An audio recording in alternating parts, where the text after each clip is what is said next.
కేతనపల్లి మున్సిపాలిటీని దక్కించుకునేందుకే తనపై అక్రమ కేసులు పెడుతున్నారని ఆరోపించారు బాల్క సుమన్. బీఆర్ఎస్ శ్రేణుల్ని జైల్లో వేసి చైర్మన్, వైస్ చైర్మన్ పీఠాలు గెలుచుకునే ప్రయత్నం చేస్తున్నారని మండిపడ్డారు.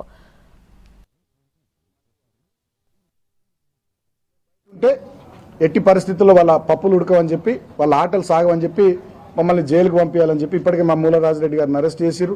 ఇంకా మా వాళ్ళని 7-8 మంది నాయకులు, కార్యకర్తలను అరెస్ట్ చేసి రామకృష్ణపూర్ పోలీస్ స్టేషన్లో ఉంచిరట. మమ్మల్ని కూడా ఏదో అరెస్ట్ చేస్తారని వార్తలు వస్తున్నాయి.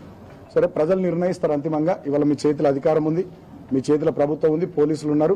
అక్రమ కేసులు పెట్టి మీరు ఎట్లనే చేసి ఇక్కడ నెగ్గాలనేటటువంటి కుట్ర మీరు చేస్తున్న దాన్ని రాష్ట్ర ప్రజానీకం మొత్తం చూస్తుంది. తర్వాత నేను ఇంకో మాట అడుగుతున్నా ఈ మంత్రి గారిని. చెన్నూరులో 18 వార్డులకు మీకు 11 వార్డులు కాంగ్రెస్ పార్టీకి అవకాశం ఇచ్చారు ప్రజలు. మేము అక్కడే వేలు పెట్టలే, డిస్టర్బ్ చేయలేం కదా. నేనే స్టేట్మెంట్ ఇచ్చిన ప్రజా తీర్పును గౌరవిస్తున్నామని. మరి ఇక్కడ కేతన్పల్లి మున్సిపాలిటీలో 22 వార్డులకు కానీ 14 వార్డులు మాకు ప్రజలు గెలిపించి మాకు అవకాశం ఇస్తే ఇక్కడి ప్రజా తీర్పును మీరు ఎందుకు తుంగలో దొక్కుతున్నారు? కేతన్పల్లి మున్సిపాలిటీలో మీరు పనిచేయండి అని చెప్పి 14 సీట్లతో మాకు ఇచ్చిన తీర్పును డెఫినెట్గా దాన్ని ముందుకు తీసుకుపోవడానికి ఖచ్చితంగా కష్టపడతా, కృషి చేస్తా, పని చేస్తా.